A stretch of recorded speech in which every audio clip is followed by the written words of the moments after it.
Hi friends, welcome to Stay With Him YouTube channel. Today, December 25th, 2024, we came to Hyderabad Book Fair 2024 at NTR Stadium and in this Man of Cinema First Real Book Opening Rentala Jayadev by director Trivikram Gary. Jayadev is a well-known Telugu writer, recognized for his contributions to literature, particularly in short stories and essays. He is celebrated for his narrative style and his ability to depict complex human emotions and societal issues with sensitivity and depth. His works are appreciated for their simplicity and profound themes, often reflecting the nuances of everyday life. Jayadev's writing style is known for its clarity, making his work accessible while still engaging readers with thought-provoking ideas. His influence is significant in the world of Telugu literature, particularly among readers interested in modern, humanistic storytelling. First Reel is Rentala Jayadev's first book. నేను వేసుకుని ఈ చొక్కా కూడా జేబులు లేకపోవచ్చు, కానీ మా అక్క అక్కడి నుంచి పట్టుకొచ్చింది వాళ్ళే, అమెరికా నుంచి. నాకు మా అన్నయ్య రెంటాల రామచంద్ర, మా అక్కయ్య కల్పన గారు, వాళ్ళిద్దరికి పుస్తకాలు అందజేయవలసిందిగా కోరుతున్నాను.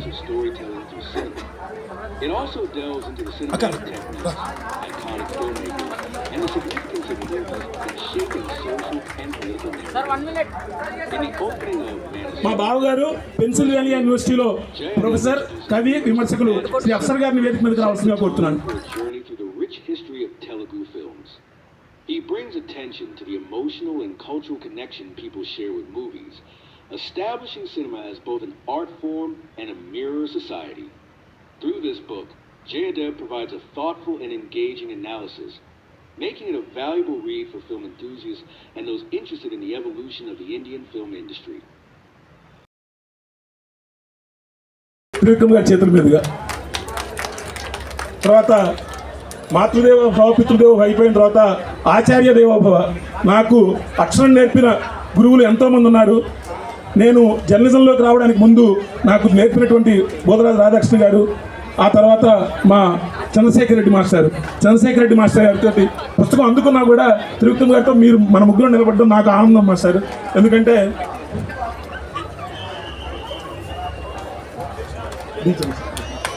ఆంధ్ర సారస్వత పరిషత్తులో ప్రాచార్యులుగా చేసి పదవి విరమణ చేసిన వారు.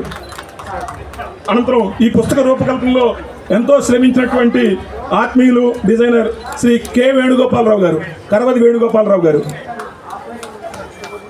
అందమైన ముఖ చిత్రం తీర్చిదిద్దినటువంటి సైదేశ్. ఓకే, ఇక ఈ సైదేశ్ సార్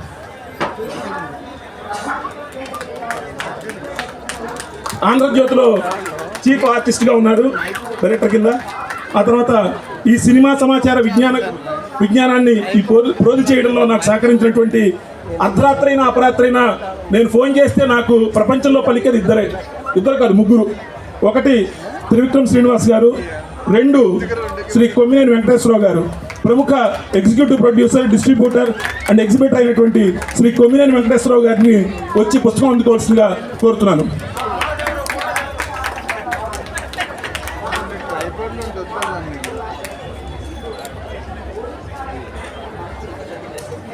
ఇక నేను పిలవాల్సిన ఇద్దరు పేరు చెప్పాను కదా, మూడో పేరు చెప్పలేదు.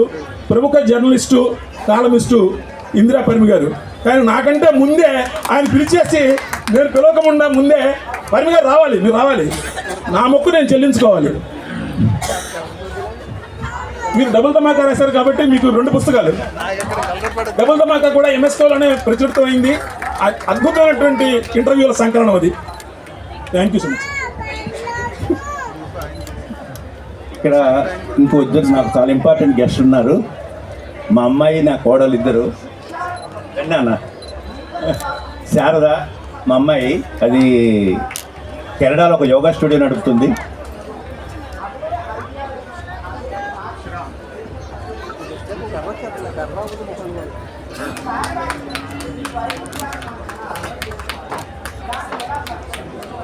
ఇద్దరు వాళ్ళు మిమ్మల్ని చుట్టానికి వచ్చారు శ్రీనివాస్.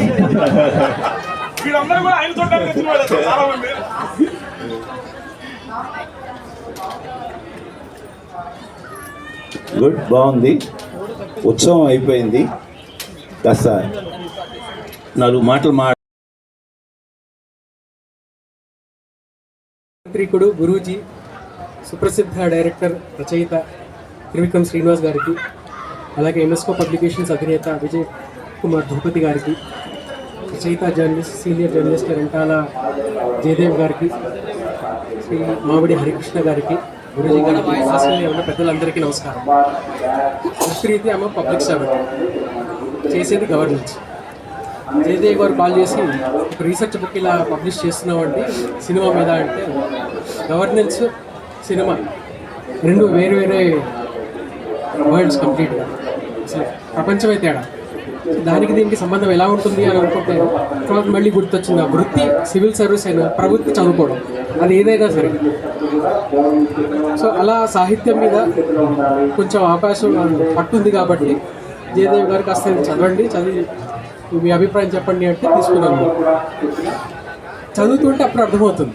ముందు నేనే ప్రశ్న వేసుకున్నాను, గవర్నెన్స్కి అటు సినిమాకి ఏంటి సంబంధం అంటే, రెండింటికి ఆధారభూతంగా ఉన్నది భాష, లాంగ్వేజ్. భాష లేనిదే సినిమా లేదు, భాష లేనిదే సమాజమే లేదు, సమాజం లేనిదే పబ్లిక్ గవర్నెన్స్ అన్నది కూడా లేదు. ఫస్ట్ అక్కడి నుంచి మొదలైంది. దాని తర్వాత అర్థం చేసుకుంది ఏంటి అంటే, చరిత్రను తిరగరాసే రీసెర్చ్ జయదేవ్ గారు చేశారు.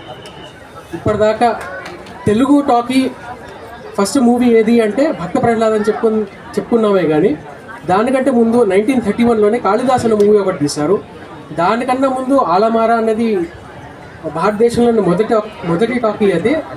అదే సంవత్సరం అదే సెట్లో ఇంకో సినిమా తీశారు, దక్షిణ భారత సినిమా పితామహుడు హెచ్ఎం రెడ్డి గారు. దాని పేరు కాళిదాసు. అది తమిళ్ తెలుగు టాకీ అని చదివిన తర్వాత తెలుసు. అప్పటిదాకా అసలు తెలుగు అయిన వాళ్ళకి ఎవరికీ తెలియదు. దీనికి ఎందుకు అంటే మళ్ళీ 1931లో సమాజం కూడా చాలా డిఫరెంట్గా ఉండేది ఒకప్పుడు. ఎందుకు అంటే ఆ సినిమా బ్యానర్లో మీరు చూస్తే తమిళ్ తెలుగు టాకీ అని రాశారు.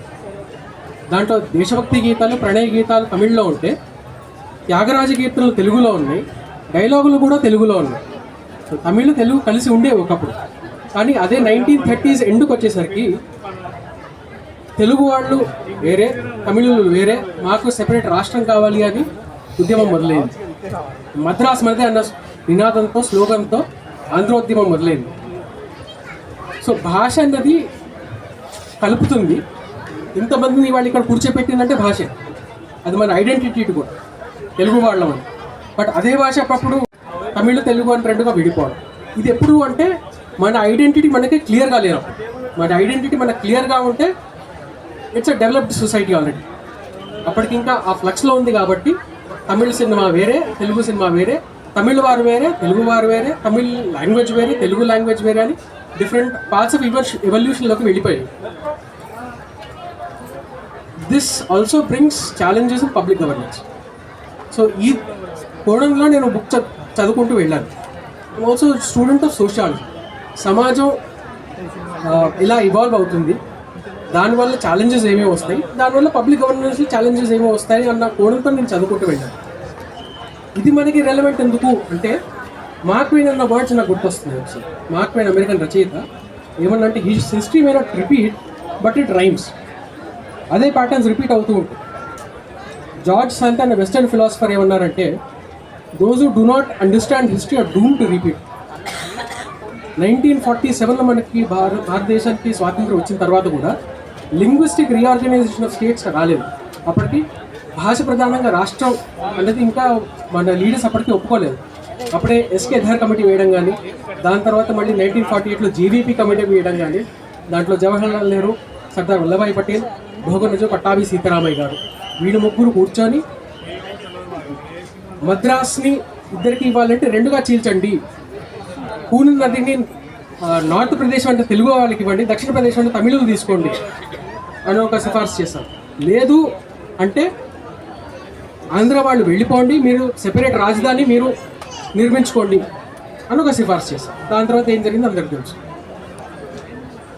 ఇప్పుడు మళ్ళీ దాని తర్వాత ఇదే ఫ్రేమ్వర్క్లో ఏం నడిచిందో కూడా తెలుసు. So as long as we don't understand our identity, ఇది ఇట్లా నడుస్తూనే ఉంటుంది. మరి దానికి దీనికి ఏమిటి సంబంధం?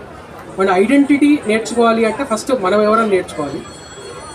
మన ప్రజెంట్ ఏంటో నేర్చుకోవాలి. అంటే మనం భవిష్యత్తు నేర్చుకోవాలి అంటే మన వర్తమానం ఏంటి, మన వర్తమానం ఏంటి అంటే మన భూతకాలంలో ఏం చేసాము. మన ఫ్యూచర్ తెలుసుకోవాలంటే ప్రజెంట్ అండ్ పాస్ట్. సో మన పాస్ట్ తెలుసుకోవాలంటే చరిత్ర చదవాలి. చరిత్ర నుంచి చారిత్రం వస్తుంది, చారిత్ర నుంచి మన క్యారెక్టర్ అండ్ ఐడెంటిటీ వస్తుంది. సో చరిత్ర చదువుకోవాలంటే భాష చరిత్ర చదువుకోవాలి, భాష చరిత్ర చదువుకోవాలంటే సినిమా చరిత్ర కూడా చదువుకోవాలి, సినిమా చరిత్ర చదువుకోవాలంటే ఈ బుక్ చదవాలి అని అర్థమైంది.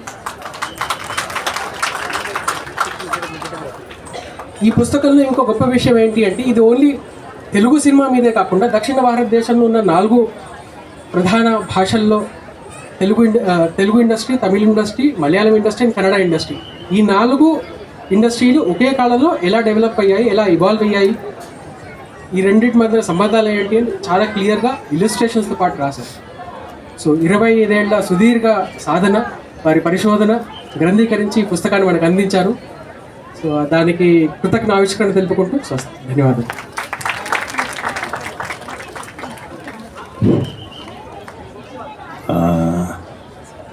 ఏ గురువుకైనా తన శిష్యుడి గురించి 2 మాటలు చెప్పుకోవడం చాలా సంతోషంగా ఉంటుంది. గురువుగారు చంద్రశేఖర్ రెడ్డి గారిని, జయదేవికే గారు నాకు కూడా గురువుగారు అయినా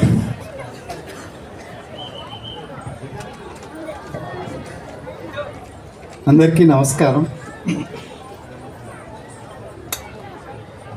జయదేవ స్టూడెంట్ అంటే స్టూడెంట్ ఎప్పుడు 32 ఏళ్ల కిందట, ఇవాళ కాదు.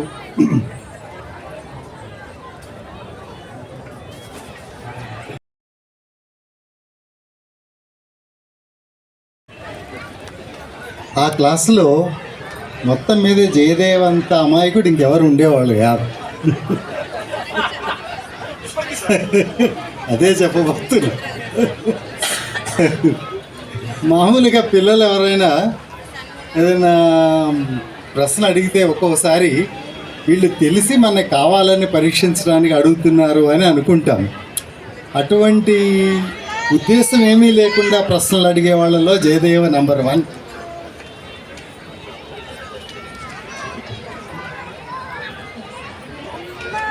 అయితే అమాయకత్వం నిలబెట్టుకోవడం అనేది చాలా కష్టం. అది ఒక దశలో చిన్నప్పుడు ఉంటుంది, పెద్ద కొంది మనం తెలివి మీరుతూ ఉంటాము. ఎంత తెలివి మీరాడో తెలియదు, కానీ అమాయకత్వం మాత్రం ఇంకా నిలబెట్టుకున్నందుకు జయదేవ్కి అభినందనలు చెప్పక తప్పదు. అయితే దీంతో పాటు అంటే అమాయకత్వం ఉంది అంటేనే దాంతో సిన్సియారిటీ కూడా ఉంటుంది అని, చాలా నిజాయితీ, అంటే అబద్ధం చెప్పడు, దేని గురించి అయినా నిజం చెప్పడానికి ఎంత కష్టపడాలో అంత కష్టపడతాడు. నిజం చెప్పడం అంత తేలిక కూడా కాదు. ఈ పుస్తకం గురించి నేను మాట్లాడదలుచుకుంటే ఇది 2-3 రోజులు పడుతుంది. దానికంటే అంటే ఒక విషయాన్ని ఎంత లోతుకు వెళ్ళి పరిశోధించి ఒక వాస్తవాన్ని, ఒక సత్యాన్ని వెలుగులోకి తీసుకురావచ్చో అది జయదేవ ఈ పుస్తకం ద్వారా నిరూపించాడని నేను అనుకుంటున్నాను. మామూలుగా అందరూ ఏదో ఒకటి అనుకుంటున్నాం. మనం సాయి చరిత్రలో మనకి చాలా ఉన్నాయి. మొట్టమొదటి నవల వీరేశలింగం పంతులు గారు రాశారని, మొట్టమొదటి కథ గురజాడ అప్పారావు గారు రాశారని, ఇవన్నీ కూడా బద్దలైపోయినాయి. ఇప్పుడు వాళ్ళకంటే 10 ఏళ్ల ముందు 15 ఏళ్ల ముందు రాసిన వాళ్ళు చాలామంది వచ్చారు. ఇది ఎప్పుడో, ఇదంతా రీసెంట్ హిస్టరీ. ఎవరు మన వీరేశలింగం పంతులు గారు కిందటి శతాబ్దం వాడే, గురజాడ అప్పారావు గారు కూడా అంతే, మన సినిమా కూడా అంతే. 100 ఏళ్ళు ఉండే లోపలే ఈ సినిమా గురించి మనకి ఏమీ తెలియకపోతే, సరిగ్గా తెలియకపోతే ఇంకా ఫ్యూచర్లో ఎవరికైనా ఎట్లా తెలుస్తుంది? ఎవరో ఒకళ్ళు సత్యాలు చెప్పకపోతే మనందరం అజ్ఞానంలోనే ఉండిపోతాము. అట్లా మనకి సినిమాని గురించి, ముఖ్యంగా దక్షిణ భారత సినిమాని గురించి చాలా సత్యాలు వెల్లడించినందుకు జయదేవని మరోసారి అభినందిస్తూ, ఈ పుస్తకం ఆయన కృషి ఫలితమని, ఇంకొక విశేషం కూడా ఉంది. మామూలుగా మాకు పుస్తకాలు వస్తే ఎట్లా వస్తాయంటే మ్యానుస్క్రిప్ట్ వస్తుంది, అది కంపోజ్ అయ్యి లేఅవుట్ అయ్యి ప్రూఫ్ రీడింగ్ అయిపోయి ఇవన్నీ అయ్యి అప్పటికి కానీ అది ప్రింటింగ్కి రాదు. ఈ పుస్తకంలో ఎన్నో ఫోటోలు అవన్నీ ఉండడం వల్ల ఆ లేఅవుట్ ప్రక్రియ అంతా కూడా జయదేవే చేయించుకున్నాడు. సో మాకు పుస్తకం వేయడం చాలా తేలికైంది, అది రెడీమేడ్గా వచ్చింది, డైరెక్ట్గా ప్రెస్కి వెళ్ళేటట్లుగా వచ్చింది. అందుకు జయదేవకి కృతజ్ఞతలు కూడా చెప్పాలి. సో జయదేవ, ఇంతటితో అయిపోలేదు, ఇంకా భవిష్యత్తు చాలా ఉంది. మన సినిమా చరిత్ర అంతా మనకి దీంతోనే తెలిసిపోయిందని అనుకోము, ఇంకా చేయాల్సింది చాలా ఉంది. అది కూడా చేస్తావని, తెలుగు ప్రజలకి మరింత జ్ఞానాన్ని ప్రసాదిస్తావని ఆశిస్తూ సార్ థ్యాంక్ యూ.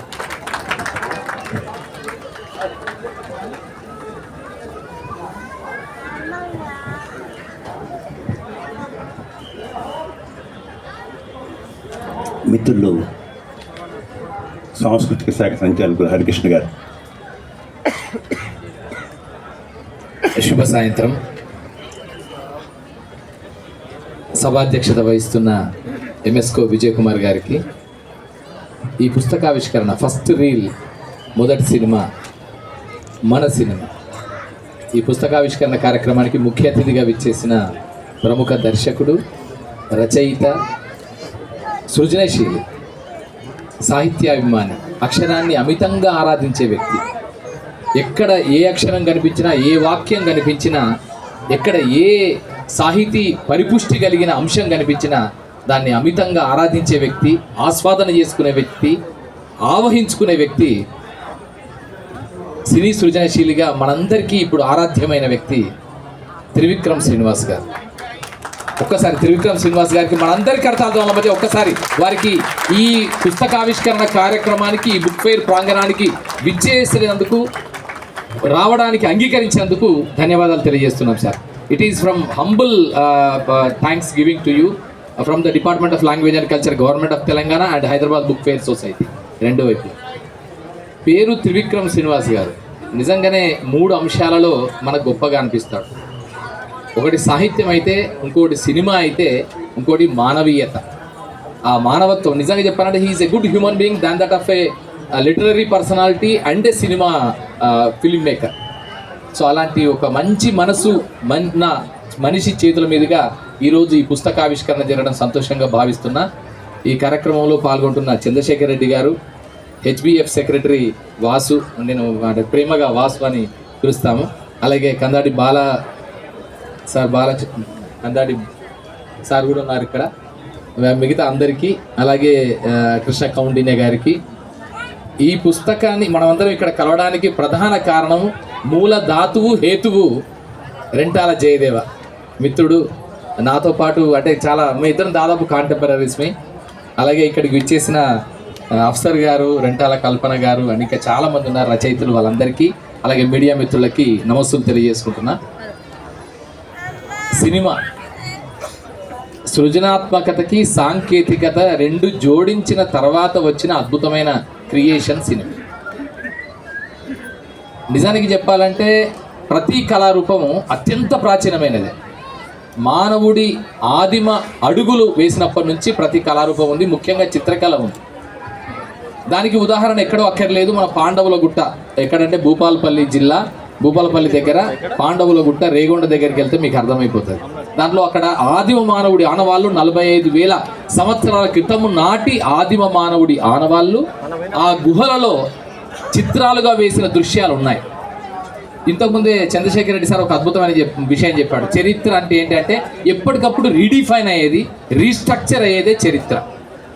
లేకపోతే 1911లో దిద్దుబాటు రాసింది మొదటి కథ అని మనందరం నిర్ధారించుకున్న తర్వాత సంగిశెట్టి శ్రీనివాస్ లాంటి వారి పరిశోధకుడు దాని కాదు అని చెప్పి బండారు అచ్చమాంబ రాసిన ధనత్రయోదశి మొదటి కథ నిరూపించేంత వరకు కూడా అది 1911 దిద్దుబాటు తొలి కథ తెలుగు సాహిత్యం అని నిర్ధారణ అయిన విషయం. కానీ తర్వాత నిర్ధారణ కాస్త పునర్నిర్మించబడింది, రీస్ట్రక్చర్ అయింది. అలాగే హిస్టరీ ఎప్పుడు రీస్ట్రక్చర్ అవుతూ ఉంటుంది, రీడిఫైన్ అవుతూనే ఉంటుంది. అలాంటి క్రమంలో చిత్రకళ అనేది అత్యంత ఆదిమ కళారూపంగా ఉన్న కాలంలో భీంబేట్కా అనేది మనకు చరిత్రకారులు అందరూ చెప్పింది. భీంబేట్కా అంటే మధ్యప్రదేశ్లో ఉన్న భీంబేట్కా అనే ప్రాంతం మానవుడి తొలి ఆనవాళ్ళు భారతదేశంలో ఉన్న దానికి సజీవ సాక్ష్యాలని చెప్పబడి. కానీ దాన్ని కాదంటూ 10,000 సంవత్సరాలు 35,000 సంవత్సరాల కంటే ముందు 45,000 సంవత్సరాల క్రితమే తెలంగాణ ప్రాంతంలో ఆదిమ మానవుడి ఆనవాళ్ళు ఉన్నాయని చెప్పడానికి కావలసిన నిర్ధారితమైన ఆధారాలు ఇక్కడ పాండవుల గుట్ట, రేగొండ ప్రాంతం, భూపాలపల్లి దగ్గర దొరికాయి. ఇది చరిత్ర నిర్మాణం అయ్యే తీరు. అలాగే సినిమా కూడా సరే, ఇవన్నీ కళల రూపంలో చూస్తే వీటన్నిటికంటే యంగెస్ట్ కళారూపం సినిమా. ఎందుకంటే మిగతా వాటన్నిటి చరిత్ర, సంగీతము, సాహిత్యము, నృత్యము, నాట్యము, చిందులు వగేర వగేర ఎన్నైతే కళారూపాలు ఉన్నాయో, చతుషష్ఠి కళ అంటామే, అవన్నీ కూడా చాలా ప్రాచీనమైన కళారూపాలు. వేలాది సంవత్సరాల అనూచాన సంస్కృతి సంప్రదాయ వారసత్వ పరంపరగా కొనసాగుతున్నవి. మానవుడి సామూహిక జ్ఞాన పరంపరకి ఆనవాళ్ళుగా నిలిచినవే మిగతా కళారూపాలన్నీ. కానీ ఒక సినిమా 1896లో లూమియర్ బ్రదర్స్ వచ్చేంత వరకు సినిమా అనే వ్యవస్థ లేదు. చిత్రాలు ఉన్నాయి కానీ చలనచిత్రాలు లూమియర్ బ్రదర్స్ వచ్చిన తర్వాత. అంతకుముందు థామస్ ఆల్వా ఎడిసన్ ఆ కినిమా అనే ఒక వ్యవస్థని, ఒక సాంకేతిక పరిజ్ఞానాన్ని కనుక్కొని ఒక నిర్దిష్టమైన వేగంతో చిత్రాలను కనుక కదిలిస్తే అది మనకు ఇల్యూజన్ క్రియేట్ అవుతుంది, ఒక ఆప్టికల్ ఇల్యూజన్ క్రియేట్ అవుతుంది. ఆ ఆప్టికల్ ఇల్యూజనే చిత్రం కాస్త కదులుతున్న భ్రమని కలిగిస్తుంది అనే ఒక సత్యాన్ని, ఒక ఫిజిక్స్కి సైంటిఫిక్ సత్యాన్ని కనుక్కున్న తర్వాత అప్పుడు చలనచిత్రాలనే భావన మొదలై లూమియర్ బ్రదర్స్తో సినిమాగా రూపాంతరించి ఆ తర్వాత ప్రపంచవ్యాప్తంగా విస్తరించిందనే విషయం మనందరికీ తెలుసు. కానీ నిజానికి చెప్పాలంటే మొత్తం కళా ప్రస్థానంలో, సాంస్కృతిక ప్రస్థానంలో, మానవ జీవన పరిణామ క్రమంలో అత్యంత యంగెస్ట్ కళారూపం అంటూ ఉంటే అది ఖచ్చితంగా సినిమానే. The youngest art form in the entire human evolution ఈ సినిమా. బట్ అది ఎప్పుడు వచ్చామనేది కాదన్నయ్యా అన్నట్టుగా డాష్గా నేను చెప్పాను అన్నట్టుగా సినిమా వచ్చేసి మిగతా కళారూపాలన్నింటినీ తనలో సంలీనం చేసుకుంది. ఇప్పుడు అందుకే సినిమాలో చిత్రకళ ఉంది, సంగీతం ఉంది, నాట్యం ఉంది, నృత్యం ఉంది, నటన ఉంది, నాటకం ఉంది, అన్ని రకాల కళారూపాల మేళవింపుగా 24 క్రాఫ్ట్స్ కాదు, అంతకంటే మించిన కళారూపాలు, క్రాఫ్ట్స్ అన్నింటి కళారూపంగా సినిమా ఇది. ఇలాంటి నేపథ్యంలో 1920sలోనే భారతదేశంలో, దక్షిణ భారతదేశంలో సినిమా తలెత్తింది అనేది విషయం మనకు తెలుసు. సో దాంట్లో మనందరికీ తెలిసింది మూకీ సినిమాలు వచ్చాయి ఫస్ట్ దశ. ఆ తర్వాత టాకీ సినిమాలు, ఆలమరాతో 1931లో టాకీ సినిమాలు వచ్చాయి. 1920s ప్రాంతంలో మూకీ సినిమాలు వస్తున్న టైంలో రఘుపతి వెంకయ్య గారు, రఘుపతి ప్రకాష్ గారు మద్రాస్ ప్రాంతంలో ఉన్న తెలుగు వారిగా సినిమాలు భీష్మ ప్రతిజ్ఞ అనే పేరుతో ఒక సినిమాని, ఆ తర్వాత చాలా సినిమాలు తీస్తూ డైలాగులు లేని సినిమాలు, దృశ్యాలు మాత్రమే ఆడే సినిమాలు తీస్తూ వచ్చే సంగతి అది ఒక చరిత్ర. అయితే ఆ టైంలో మూకీలు ఉన్న టైంలో పక్కన మ్యూజిక్ కంపోజర్స్ అందరు పెట్టేసుకొని వాళ్ళు మ్యూజిక్ని అక్కడ దృశ్యాలకి తగినట్టుగా మ్యూజిక్ని హార్మోనియం పెట్టడం, మిగతా తబలాలో అవి పెట్టేసుకొని దానికి తగిన బ్యాక్గ్రౌండ్ మ్యూజిక్ని ఇచ్చే దశ ఒకటి ఉంది. అంటే మూకీకి టాకీకి మధ్య ఉండే దశ. ఆ తర్వాత దశలోకి వచ్చిన తర్వాత మూకీల టైంలోనే మీకు అద్భుతాన్ని ఇక్కడ మనం చెప్తాం. హైదరాబాద్ కంట్రిబ్యూషన్ ఏంటి సినిమాకి, తెలంగాణ కంట్రిబ్యూషన్ ఏంటి సినిమాకి. Telangana contribution is on par with any other film industry as well as Indian cinema is concern. ఇది అంతగా చరిత్రకి నోచుకొని ఒక బాధాకరమైన విషయం. 1920sలో రఘుపతి వెంకయ్య, రఘుపతి ప్రకాష్ గారు సినిమాలు తీస్తున్న టైంలోనే హైదరాబాద్లో నిజాం కాలేజీలో ప్రొఫెసర్గా ఉన్న ధీరేంద్రనాథ్ గంగూలీ అనే బెంగాలీ అతను మూకీ సినిమాని ఇక్కడ ప్రదర్శిస్తూ వచ్చాడు హైదరాబాద్లో. లోటస్ ఫిల్మ్ కంపెనీ అని పెట్టేసి 8 సినిమాలు తీశాడు ఆయన. దాంట్లో గమ్మత్తైన విషయం ఏంటంటే ఒక రజియా సుల్తాన్ అని ఒక సినిమా తీశారు. ఆ రజియా సుల్తాన్ సినిమా తీసేందుకు అప్పుడు నైజాం రాజుకు కొంచెం కోపం వచ్చేసి దేశ బహిష్కార శిక్ష విధించబడిన మొట్టమొదటి ఫిలిం మేకర్ ధీరేంద్రనాథ్ గంగూలీ. ఇది హైదరాబాద్కు సంబంధించిన సినిమా తొలినాళ్ళ మొదటి ఆనవాళ్ళు. సో ఈ నేపథ్యంలోనే 1931లో హనుమంతప్ప మునియప్ప రెడ్డి భక్త ప్రహ్లాద సినిమా తీశారు. ఆ భక్త ప్రహ్లాద సినిమా తీస్తున్న టైంలోనే దానిలో చాలా అద్భుతంగా ఈ సినిమా ఫస్ట్ రీల్ బుక్లో రెంటాల జయదేవ్ ఎంత చక్కగా కంపారిజన్ చేసుకుంటూ వచ్చారు. It's a wonderful comparative analysis that has been made in this wonderful book. Though it is a historical evidentiary note, but it is having its own impact on the entire South Indian film industry on comparative analysis. Bhakta Kalidasa cinema వచ్చింది, ఇటు భక్త ప్రహ్లాద వచ్చింది, అటుపక్క balun వచ్చింది, ఇటుపక్క సతీ సులోచన. ఇవి వస్తున్న క్రమంలోనే అవి జరిగిన పరిణామ రీతులని, అప్పుడు వచ్చిన సాంకేతిక పరిణామ రీతులని, అప్పుడు ఎదుర్కొన్న సమస్యలని, సవాళ్ళని, అప్పుడుండే ఆది సినిమా నిర్మాతలు, దర్శకులు, రచయితలు, సాంకేతిక నిపుణులు ఎలాంటి ఇబ్బందులు పడ్డారనే విషయాన్ని కూడా చాలా చక్కగా, అద్భుతంగా, సాధికారికంగా, శోభపత్రికంగా, సోదాహరణంగా, అథారిటేటివ్గా, అథెంటిక్గా, అక్యురేట్గా 3 ఏళ్లతో కలిపి చూపించిన పుస్తకం ఫస్ట్ రీడ్.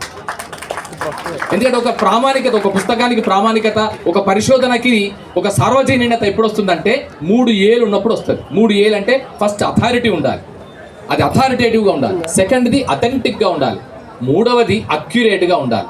ఇవన్నీ చెప్పడానికి కావాల్సిన ఎవిడెన్సెస్ మనకు స్పష్టంగా కనిపించగలగాలి. అది విస్పష్టంగా చెప్పగలిగేలాగా తిరుగులేని ఆధారాలను ఇవ్వగలగాలి, ఆనవాళ్ళను చూపించగలగాలి. సో అలాంటి 3 ఏళ్ళని సంపూర్ణంగా రంగరించుకున్న పుస్తకంగా తొలినాటి తెలుగు సినిమాని మాత్రమే కాకుండా తొలినాటి కన్నడ సినిమా, తొలినాటి తమిళ సినిమా, తొలినాటి మలయాళ సినిమాలకు సంబంధించిన విశేషాలన్నింటినీ క్రోడీకరించిన ఒక అరుదైన, అద్భుతమైన, అపూర్వమైన గ్రంథంగా ఇప్పుడు ఈ ఫస్ట్ రీల్ నిలిచింది. సో అలాంటి ఒక పుస్తకాన్ని రచించిన జయదేవకి ఒక్కసారి మనందరి కరతాళాల మధ్య ఒక్కసారి he must give a wonderful round of applause to him. So ఇలా అప్పటి నుంచి ఇప్పటి వరకు దాదాపు 9,000 పైగా, అంటే తెలుగు సినిమా ప్రస్థానం లెక్కేస్తే 1931 నుంచి ఇప్పటి వరకు 103 సంవత్సరాల చరిత్ర. ఈ 103 సంవత్సరాల చరిత్రలో దాదాపు 9,000 పైగా సినిమాల సాఫ్ట్వేర్ తెలుగు సినిమా సగర్వంగా క్రియేట్ చేయగలిగింది. ఒక సంవత్సరం ఒక సినిమా, ఒక సంవత్సరం 25 సినిమాలు, ఒక సంవత్సరం 4 సినిమాల నుంచి మొదలెట్టి ఇప్పుడు ప్రతి సంవత్సరం 120 సినిమాలు పైగా నిర్మాణమై రిలీజ్ అవుతున్నాయి. దానిలో డబ్బింగ్ సినిమాలు ఉంటున్నాయి, డైరెక్ట్ సినిమాలు ఉంటున్నాయి. ఇప్పుడు ఎన్నెన్నో పరిణామాలు సాంకేతికత పరంగా, ఎన్నెన్నో కథల పరంగా, సాంకేతికత పరంగా, అలాగే ప్లాట్ఫామ్ల పరంగా, వేదికల పరంగా కూడా ఎన్నెన్నో పరిణామాలు, ఎన్నెన్నో మార్పులు చేరుకొని ఉన్నప్పటికీ సినిమా ఇప్పటికీ రారాజుగా నిలుస్తోంది ఎంటర్టైన్మెంట్ రంగంలో. ఈ నేపథ్యంలో మొదటి అడుగుల్ని తెలుసుకోవడం అనేది గొప్ప విశేషం. అంటే అసలు ఇంత మనం ఎంజాయ్ చేస్తున్నాం, సినిమాలన్నీ చూస్తున్నాం, బాగుంది, సాహిత్యం గురించి చదువుకుంటున్నాం, బాగుంది, ఆదికవి నన్నయ్య అంటున్నాం. అంతకంటే ముందు పంపన 941 సంవత్సరంలోనే తెలుగులో అద్భుతమైన సాహిత్యాన్ని సృష్టించాడని చరిత్రకు పరిశోధన ద్వారా తెలుసుకుంటున్నాం.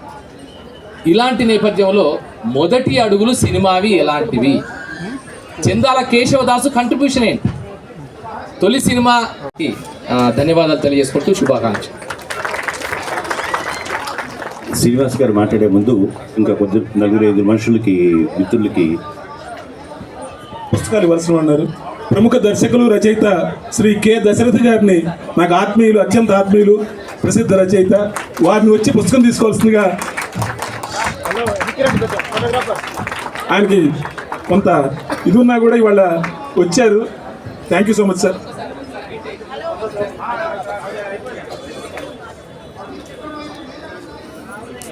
TV5 రాంబాబు గారు నాకు అత్యంత ఆత్మీయులు, తెలుగు ఫిల్మ్ జర్నలిస్ట్ అసోసియేషన్కి కార్యదర్శి శ్రీ TV5 రాంబాబు గారిని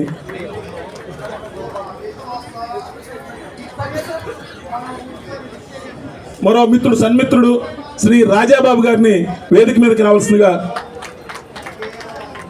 నేను నిర్వాహకుడిని, నాకు వాహనం ఉండదు, తన బండి మీద మా ఇంటికి వచ్చి మరి నన్ను తీసుకెళ్తాడు ఎక్కడికి వెళ్ళాల్సి వచ్చినా కూడా. అసలు అంత మిత్రుడు అనమాట. తెలంగాణలో ఉన్న ఆత్మీయతకి ప్రతిరూపం మా రాజాబాబు. శ్రీ TV5 కుమార్ గారు,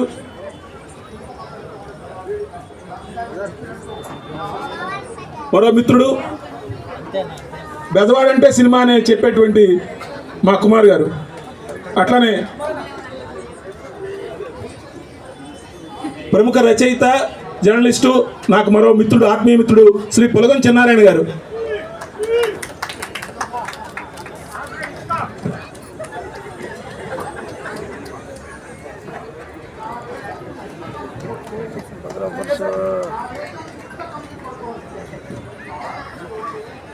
శ్రీ ఎల్ వేణుగోపాల్ గారు.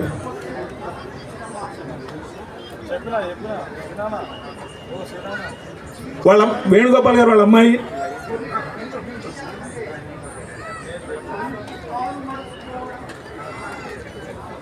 ఎల్ గంగాధర శాస్త్రి గారి తమ్ముడు కే వేణుగోపాల్ వచ్చారా? సరే, వేణు వచ్చారా?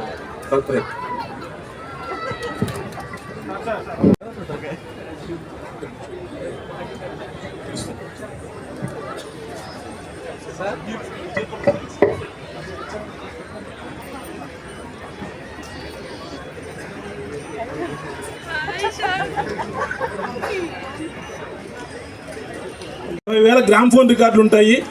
అంత అసలు హిందీ, బెంగాలీ, తెలుగు, తమిళం అన్నిటి మీద.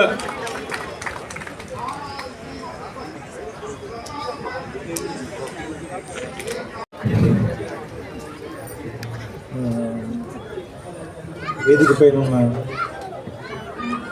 పెద్దలు, గౌరవనీయులు, ముందుగా చంద్రశేఖర్ రెడ్డి గారికి నమస్కారం. నేను ఆయన పేర్లు మామూలుగా కాలం చివరిలో చూడడమే తప్పితే చాలాసార్లు ఇదే మొదటిసారి ఆయన కలవటం. నమస్కారం సార్. అండ్ ఎంఎస్కో విజయ్ కుమార్ గారికి, నేను భీమవరంలో ఉన్నప్పుడు పుస్తకాల వెనకాల ఉన్న పబ్లికేషన్ కంపెనీ అంటే సినిమా కంపెనీ లాగా, అంటే ఒక రకంగా చెప్పాలంటే సినిమాలకు సంబంధించి విజయవాహిని ఎలాగో పుస్తకాలకు సంబంధించి ఎంఎస్కో అలాగా. సో అలాంటి విజయ్ కుమార్ గారిని కలవడం చాలా చాలా చాలా ఆనందంగా ఉంది. నమస్కారం సార్, కృతజ్ఞతలు. మీతో మంచి సమయం గడపగలిగాను. అండ్ మిత్రులు కృష్ణ కౌండిన్య గారికి, అండ్ మాకు చాలా ఆత్మీయులు, నా భార్య ద్వారా పరిచయం మా కుటుంబ సభ్యుల్లో ఒకరైపోయిన మావిడి హరికృష్ణ గారికి. ఆయన ఏంటంటే మనం ఇందాక జయదేవి చెప్పినట్టు నిలువెత్తు తెలంగాణ ఆత్మీయత ఏంటంటే హరికృష్ణ గారు. అంటే మీరు ఏది అడగండి కడుపులోంచి అన్నం తీసి పెడతారంటారు చూసారా, అలాగే ఏది అడిగినా అది ఆయన ఏమంటారు, ఇంకో చోటకి వెళ్ళైనా సరే తీసుకొచ్చి మన కోసం చేసి పెట్టేంత మనసున్న వ్యక్తి. సో సహజంగా అదే జరుగుతుంది కాబట్టి సో వారికి, మిగతా పెద్దలందరికీ నా నమస్కారాలు. అండ్ అన్నిటికంటే ఇక్కడికి రావడానికి ముఖ్యమైన కారణం జయదేవ్. ఏంటంటే నాకు ఎప్పుడు నేను అతడు సినిమా తీస్తున్న రోజుల్లో నాకు మద్రాసులో పరిచయం. అప్పుడు ఇండియా టుడేలో పనిచేసేవాడు. సో ఇండియా టుడేలో అతను రాసిన కాలము చివరిలో ఉన్న అతని పేరు చూసి నాకు ఇతను ఎవరో బాగా రాస్తున్నారు అని చెప్పి అతనంటే ఇష్టం ఉండేది. సో మీ ఇద్దరం అక్కడ కలిసిన తర్వాత ఓకే ఇతనే ఆ రాసే జయదేవ్ అని తెలిసిన తర్వాత ఇద్దరి మధ్య స్నేహం మొదలైంది. ఆ స్నేహం ఇన్ని సంవత్సరాలకి ఇంకా నడుస్తూనే ఉంది. సో దానికి అతని సాహిత్యం కానీ నా సినిమాలు కానీ రెండు పెద్ద ఏం అర్థం కాలేదు. ఏముంటుందని ఎంతో కొంత ఉపయోగపడ్డాయి తప్ప ఏమైనా అవసరం అయితే గీతే. కానీ అతను నా గురించి 2-3 చెడ్డ రివ్యూలు రాశాడు. అది అతని మీద నేను తర్వాత మాట్లాడతాను నా సినిమాల గురించి. సో నాకు ఈ పుస్తకం ఇప్పటికి నేను 200 పేజీలే చదివాను. వీళ్ళిద్దరిని చూస్తే భయం వేసింది. వీళ్ళు మొత్తం చంద్రశేఖర్ రెడ్డి గారు అంటే ఎడిటర్ కాబట్టి చదివి ఉండొచ్చు, కానీ వీళ్ళిద్దరు కింద నుంచి పైదాకా చదివేశారు. ఇంక వీళ్ళిద్దరూ మాట్లాడిన తర్వాత నాకు అనిపించింది ఏంటంటే, నేను 1931లో ఆలమ్మారా తీశారు, 34లో భక్త ప్రహ్లాద్ తీశారు, మధ్యలోనే కాళిదాస అనే తొలి తెలుగు తమిళ తాకి తీశారు. నేను మాట్లాడదలుచుకోను, ఎందుకంటే నేను పోటీగా ఉండే ఏరియాలోకి ఎంటర్ అవ్వను. సో అందుకని నేను పోటీ లేని ఇంకో ఏరియాలోకి ఎంటర్ అవుతాను. ఏంటంటే ఈ పుస్తకం చదువుతుంటే బేసిక్గా ఫస్ట్ రీల్ కథకి మొదటి వాక్యాలు చాలా ఇంపార్టెంట్ అని చెప్తారు ఎవరైనా కానీ. ఎందుకంటే కథ లోపలికి మనం తీసుకెళ్ళటం అనేది చాలా ఇంపార్టెంట్. మొదట తీసుకెళ్ళిన తర్వాత కొంచెం నత్తనడక నడిచినా కానీ సరే ఇంకేదో జరుగుతుందని అమాయకత్వంతో కొన్ని పేజీలు తిరిగేస్తాం. ఆ తర్వాత ఇంకేమైనా చెప్పగలిగితే ఓకే, లేదంటే చాలాసార్లు మనం మోసం చేసేస్తూ ఉంటారు, అది వేరే విషయం. కానీ సినిమాకి కూడా మొదటి రీల్, ఇంటర్వెల్, క్లైమాక్స్ చాలా ఇంపార్టెంట్ అని చెప్తారు. సో ఇది ఫస్ట్ రీల్ అని పేరు పెట్టారు. ఎందుకంటే నా ఉద్దేశం ప్రకారం తెలుగు సినిమా తాలూకు తొలి రోజుల గురించి మాట్లాడుతున్నారు కాబట్టి ఫస్ట్ రీల్. ఈ పుస్తకం కూడా ఎలా ఉందంటే ఫస్ట్ రీల్ ఎంత ఇంట్రెస్టింగ్గా ఉండి మొదటి 10 నిమిషాల్లో సినిమాలోకి లాగేయాలో అంత ఇంట్రెస్టింగ్గా రాశారు. ఎందుకంటే బేసిక్గా నేను పరిశోధనాత్మక గ్రంథాలు చదివే టైప్ వ్యక్తిని కాదు, నేను చరిత్రలో వీక్. ఎందుకంటే నాకు మామూలుగా ఆ ఫలానా రాజుల కాలం నాటి శాసనం అని మొదలు పెట్టగానే నాకు వెంటనే నాకు హిస్టరీ ఎగ్జామ్ గుర్తొస్తుంది, భయం వేస్తుంది నాకు. అందుకనే లెక్కలు సైన్స్ చదువుకున్నాను. కానీ పరిశోధనాత్మక గ్రంథం 200 పేజీలు ఊరికే జనరల్గా నేను 2 కాఫీల టైంలో చదివేశాను అంటే హెడ్స్ ఆఫ్ టు జయదేవ్. ఎందుకంటే దాంట్లో నాకు అది చదువుతుంటే అప్పటి మూకీలు వేసిన గుడారాలు, కింద మట్టిలో కూర్చుని నేల థియేటర్లో సినిమా చూడటం, దగ్గర నుంచి చూడటానికి ఎక్కువ డబ్బులు కట్టడం, ఆ పక్కనే అమ్ముతున్న తంపడి వేరుశనగకాయల తాలూకు వాసన, సోడాలు ఫ్రీ అంటే కనుక ఆ సోడా కొడుతున్న గోళీల తాలూకు సౌండ్, వీటన్నిటినీ మాత్రం ఈ పుస్తకంలోకి పట్టుకొచ్చేసాడు. సో అది ముఖ్యంగా నాకు బాగా నచ్చిన అంశం. అన్నిటికంటే మనం సినిమా పోస్టర్కి పెద్ద విలువేమో. పోస్టర్ ఏంటంటే సినిమా పేరు చూడటానికి, లేదంటే అందులో యాక్ట్ చేసేవాళ్ళని చూడటానికి. అతను ఆ పోస్టర్ల ఆధారంగానే నాకు తెలిసి మేజర్ రీసెర్చ్ ఇందులో చేసేసాడు.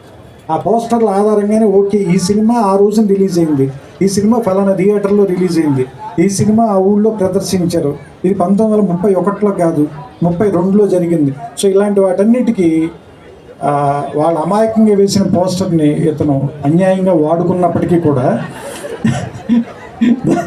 దాంట్లో మనకి బోల్డ్ అంత ఇన్ఫర్మేషన్ ఇచ్చాడు. నేను ఇన్ఫర్మేషన్తో పెద్ద ఎక్కువ ఏమంటారు అబ్బుర పడిపోను. ఎందుకంటే ఇన్ఫర్మేషన్ ఈ రోజుల్లో మనకి చాలా హ్యాండీగా అయిపోయింది. ఇన్ఫర్మేషన్ చెప్పడం అనేది ఒకప్పుడు చాలా గొప్ప విషయం, ఎందుకంటే ఇన్ఫర్మేషన్ అందుబాటులో ఉండేది కదా. ఎప్పుడైతే ఈ అంతర్జాలం వచ్చేసిన తర్వాత, లేదంటే మీకు రకరకాల మాధ్యమాలు వచ్చేసిన తర్వాత, anything is just one click అవే.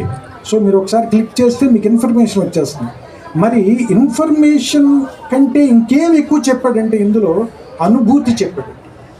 అంటే ఆ సినిమా తీసినప్పుడు వాళ్ళు పడిన కష్టాలు, ఒకే సెట్లో 2 సినిమాలు తీయడం, దానికి సెట్లు ఎలా మార్చి ఉంటారు. అలాగే మూకీల టైం నుంచి టాకీల టైంలో కష్టపడిన నటీమణులు వాళ్ళు. నాకు singing in the rain cinema గుర్తొచ్చింది వెంటనే. అంటే మూకీల టైంలో ఒక పెద్ద హీరోయిన్ గొంతు బాగోకపోవడం మూలంగా టాకీల టైంలో బాగోకపోవటం. సో ఇలాంటి అంటే మనలో ఉన్నటువంటి ఒక ఆ నోస్టాలజిక్ ఏరియాలోకి వెళ్ళి దాన్ని ట్యాప్ చేయగలిగేలా ఒక పరిశోధనాత్మక గ్రంథం రాయటం అంటే చాలా కష్టం. ఎందుకంటే ఆరుద్ర రాసిన సమగ్రాంధ్ర సాహిత్యానికి ఎక్కువ విలువ రావడానికి కారణం ఏంటంటే ఒక కవి పండితుడైతే ఉండే అడ్వాంటేజ్ ఆయన వాడుకున్నాడు. అలాగే ఒక రచయిత ఒక పిహెచ్డి గ్రంథం రాస్తే ఎలాంటి అడ్వాంటేజ్ ఉంటుందో అది ఫస్ట్ రీల్లో ఉందని నాకు అనిపించింది. సో అంటే నాకు తెలిసి నా అనాలిసిస్ చెప్పమంటే నేనైతే ఈ పుస్తకం గురించి అది చెప్తాను. ఎందుకంటే జయదేవ స్వతహాగా ఒక కాలమిస్ట్ మాత్రం కాదు, అంతకు మించిన వాడు. అంటే ఖచ్చితంగా ఒక రచయితకు ఉండాల్సిన అన్ని లక్షణాలు ఉన్నవాడు. కానీ అలాంటి వాడు ఎందుకు ఒక సమగ్రమైన సంపూర్ణమైన రచన ఇన్నేళ్ల పాటు చేయలేదు అనేటువంటిది నాకు క్వశ్చన్ ఉంది లోపల. ఎందుకంటే అతను ఏదైనా ఒక విషయాన్ని అతను ఆవిష్కరించే విధానం కానీ, లేదంటే అతను మాట్లాడే విధానం కానీ చాలా ఆథెంటిక్గా, ఇందాక హరికృష్ణ గారు చెప్పినట్టు చాలా ఆథెంటిక్గా చెప్పగలడు ఒక విషయాన్ని. అలాంటి వాడు, ఇంత ఆథెంటిక్గా చెప్పగలిగిన వాడు, ఇంత ధార ఉన్నవాడు ఎందుకు పుస్తకం రాయట్లేదు?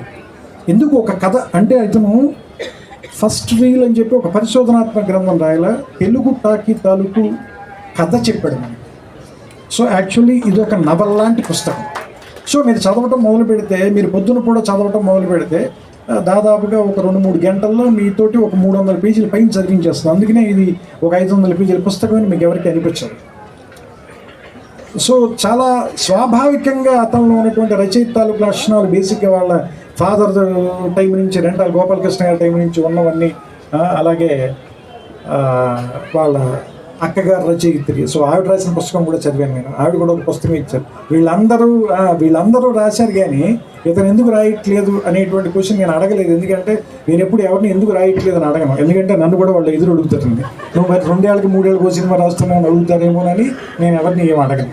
సో అందుకని ఒక రచయితకు ఉండే బద్ధకం ఇంకొక రచయితని గుర్తుపట్టగలదు. కాబట్టి నాకు అతనుకున్న బద్ధకం నాకు తెలుసు. సో అయితే బద్ధకం కంటే కూడా ఏంటంటే భయం. మనం చెప్పే విషయం ఖచ్చితంగా బాగా చెప్పి తీరాలి, అందులో తప్పులు ఉండకూడదు అనేటువంటి భయం ఎక్కువ.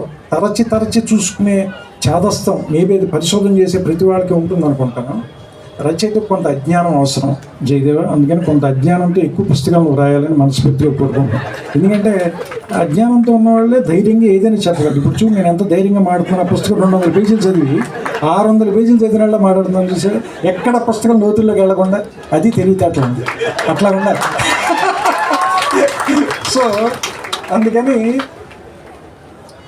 జయదేవ్ గురించి ఇంకా చెప్పాలంటే, నాకు సినిమాలంటే అంత పిచ్చున్నవాడిని నేను చూడాల. అంత పిచ్చున్న ఒక కాలమిస్ట్ని కానీ రివ్యూ చేసేవాడిని కూడా చూడాల. నేను ఇంకా ఎప్పుడైనా బద్దకించి పొద్దున్నే లేవలేక లేదంటే ఒంట్లో బాగోక సినిమాకి వెళ్ళడం మానేస్తున్నామో కానీ, అతను నాకు ఎట్టి పరిస్థితుల్లోనూ ప్రతి శుక్రవారం 2 to 3 మధ్యలో ఫోన్ కాల్ వస్తుంది. అతను తిను ఏమంటారు దాన్ని, వేణుగోపాల్ది. ఎందుకంటే వీళ్ళిద్దరు ఆ థియేటర్లో ఉండి ఖచ్చితంగా సినిమా చూసే ఫోన్ చేస్తారు. నాకంటే వీళ్ళకు ఉన్నంత ఉండి ఆ సినిమా మీద ఉన్న ప్రేమ, ఆ విపరీతమైన అనురాగం, అలాంటి వాళ్ళు సినిమా గురించి రాస్తే ఎంత ఆథెంటిక్గా ఉంటుందో ప్రూవ్ చేశాడు జయదేవ్. అండ్ ఇతని దగ్గర నుంచి నేను కోరుకునేవి ఏంటంటే, ఇంకా చాలా గొప్ప సినిమాల తాలూకు రివ్యూలు కానీ, లేదంటే విమర్శనాత్మక గ్రంథాలు కానీ, లేదంటే సినిమాల మీద అతని అభిప్రాయాలు కూడా, అతని పైన అభిప్రాయాలు అవన్నీ రైట్ అవ్వాలని కూడా నేను కోరుకోవట్లా. తప్పైనా పర్లేదు కానీ కొన్ని తప్పులు కూడా గొప్పగా చెప్పేవాళ్ళు కావాలి మనకి వెస్ట్రన్ సాహిత్యంలో చాలా ఉంటాయి అలాంటివి. ఏది చాలా వైల్డ్గా చెప్పగలుగుతారు హిస్టరీని కానీ, లేదంటే పరిశోధనాత్మక విషయాలు కానీ. అలా చెప్పే రచనలు మన తెలుగులో లేవని నా ఫీలింగ్. సో అలాంటి పుస్తకాలు ఎన్నో రాయగలిగినవాడు. ఎందుకంటే ముళపూడి వెంకటరమణ గారు తోడికోడళ్ళ గురించి రివ్యూ రాయమంటే, నినాదించు ముందు కాస్త నిదానించమందు అని రాసేట హెడ్డింగ్ ఎంత అందంగా పెట్టాడు చూడండి. అందులో చివరిలోకి వచ్చేసరికి సడన్గా ఏమంటారు దాన్ని, సమిష్టి వ్యవసాయం, వ్యక్తి వ్యవసాయం గురించి మాట్లాడతారు. ఈ సినిమాకి దానికి కథానికి సంబంధం ఏమైనా ఉందో, సినిమా పేరేమో తోడుకోడళ్ళు పెట్టావు నువ్వు, అందుకే ఏదైనా నినాదం చేసే ముందు కాస్త నిదానంగా ఉండవా అని ఎంత చక్కటి చొరకేశాడు చూడండి. అంటే విమర్శ కూడా అంత అందంగా చెప్పగలిగిన ఆయన కూడా సినిమా రంగం మింగేసింది అనుకోండి, అది వేరే విషయం. సో అందుకని జయదేవ్ కూడా సినిమా రచయిత అయ్యేలోపు ఇంకో కొన్ని పుస్తకాలు రాస్తే కనుక తర్వాత ఆటోమేటిక్గా ఎలాగో మింగేస్తాం కాబట్టి సో అలాంటి ఇంకా ఎక్కువ పుస్తకాలు రాయాలని, ఎక్కువ సమయాన్ని పుస్తకాలు రాయటంలో కూడా గడపాలని. ఎందుకంటే ఈ రికార్డు కూడా, ఎందుకంటే చరిత్ర గురించి మీలాంటి వాళ్ళు మాట్లాడుతున్నప్పుడు మీలాంటి వాళ్ళ చరిత్ర తర్వాత వాళ్ళు కూడా తెలుసుకోవటం చాలా అవసరం. అది పుస్తకాల ద్వారానే సాధ్యం అవుతుందని. సో అందుకని ఈ పుస్తకాలు జరిగే చోట, ఈ పుస్తకాలు అందరూ కొనుక్కునే చోట మాట్లాడడం అంటే, ఇంతమంది జనం అసలు పుస్తకాలు కొనుక్కోవడానికి రావటం, పుస్తకాల గురించి మాట్లాడుకోవటం అంటేనే ఇది ఒక 9 or 10 గంటలకే మనం మాట్లాడుకోవచ్చు. సో దీన్ని ఈ ట్రెడిషన్ని ఇంకా ఇంకా ఇంకా ముందుకు నడపడానికి వీలైన నేను జయదేవ్ని ఈ స్టేజ్ ద్వారా నేనేం కోరుతున్నానంటే, నా లైబ్రరీలో ఒక హారిజాంటల్ కాలం నిండిపోయే పుస్తకాలన్నీ మీరు రాయాలని. సో విజయ్ కుమార్ గారు ఎదుర్కొన్న మీకు హెచ్చరిక పంపిస్తూ, నాకు ఇష్టమైన మరో కవి అఫ్సర్ గారు కూడా ఇక్కడ ఉన్నారు. సో ఆయన ఇప్పుడు జస్ట్ ఈ పుస్తకం ఊరికి ఓపెన్ చేస్తే అందులో ఆత్మహత్య తప్పించుకున్నవాడని ఒకటి కనిపించింది. నాకు సన్నగా అది చూడగానే నాకు కనిపించినట్టు వెంటనే వాడేస్తున్నాను అనుకోకండి మీరు. వాళ్ళ అక్క చేత హత్య తప్పించుకున్నవాడు జయదేవ. ఎందుకంటే ఆవిడ బెదిరించి మరీ పుస్తకం రాయించింది కాబట్టి, వాళ్ళ సోదరీమణులు ఇద్దరి చేత హత్య కాపాడకుండా తప్పించుకున్న జయదేవ్కి ఈ పుస్తకం ఆ విలువను కూడా ఇచ్చింది, ఆ గౌరవాన్ని కూడా ఇచ్చింది. సో ఈ పుస్తకాన్ని మిగతా 300 పేజీలు చదివిన తర్వాత కొన్ని బాగోలేని విషయాలు కూడా నేను చెప్పాలని కోరుకుంటూ, ఎందుకంటే అతను నా సినిమాల గురించి చెప్తూ ఉంటాడు కాబట్టి మన కక్ష తీర్చుకునే అవకాశాలు తక్కువగా వస్తాయి. అందుకని ఎవరినైనా కూడా కథ చెప్పాలని మనం ప్రోత్సహించాలి. ఎందుకంటే వాళ్ళ కథ చెప్పినప్పుడు మనం జడ్జి అవచ్చు, వాళ్ళు లాయర్ అవుతారు. ఎందుకంటే ఇప్పుడు సినిమా తీసేటప్పుడు నేను లాయర్ని, మీరు అందరూ జడ్జిలు కదా. అందుకని సో అతను కూడా ఎక్కువ పుస్తకాలు రాసి నాకంటే తక్కువ స్థాయిలో ఉండాలని, అతని పుస్తకాన్ని వాటిని సమీక్షించే ఉత్తమ స్థాయిలో నేను ఉండాలని, ఉన్నత స్థాయిలో నేను మనస్ఫూర్తిగా కోరుకుంటూ, సో నా సమవయస్కుడు అండ్ నా స్నేహితుడు కాబట్టి అతనికి నా అభినందనలు చెప్తూ, ఇంకా వృద్ధిలోకి రావాలి ఇలాంటి మాటలు బాగోవు. ఎందుకంటే నా గడ్డం తెల్లబడిపోయి అతని చుట్టూ తెల్లబడిపోయింది, ఇలాంటి మాట్లాడకూడదు కాబట్టి అతను జస్ట్ అభినందనలతో సరిపెడుతూ దీన్ని చాలా ఆనందకరమైన సాయంకాలం ఇక్కడ గడపగలిగినందుకు ఎంఎస్కు విజయ్ కుమార్ గారికి ముఖ్యంగా నా కృతజ్ఞతలు చెప్తూ, ఎందుకంటే ఈ ఫంక్షన్ రావడం వల్ల నాకు 2 ఉపయోగాలు ఉన్నాయి. ఒకటి, నా మిత్రుడైన జయదేవ్ తాలూకు పుస్తకం ఓపెన్ చేయడం ఒకటి. మా మామగారికి నేను ఫ్రెండ్ కాబట్టి ఈవేళ మా ఆవిడ రాత్రి డిన్నర్ కూడా బాగా పెడుతున్నాను. అందుకని అన్ని రకాలుగా కూడా ఈవేళ నాకు వర్కౌట్ అయినటువంటి సాయంత్రంగా భావిస్తే ఇంతసేపు ఓపికగా మీరు అందరూ కూర్చున్నందుకు మీ అందరికీ కూడా నా శుభాకాంక్షలు. వెళ్ళేటప్పుడు అందరూ సరదాగా ఒక పుస్తకం కొనండి, వీలుంటే దాన్ని చదవండి.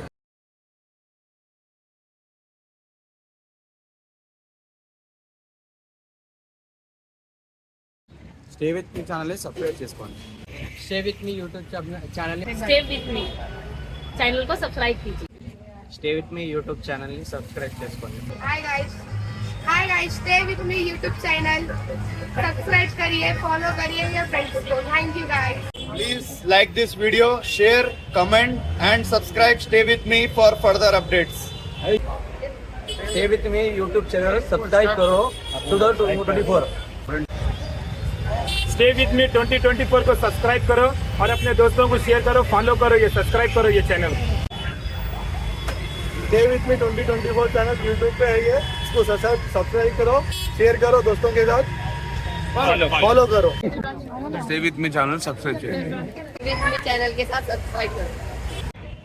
स्टे विथ मी चैनल को सब्सक्राइब करो और आपके फैमिली फ्रेंड्स और लोगों को शेयर करते जाइए और इनका चैनल अच्छे बढ़ाते जाइए.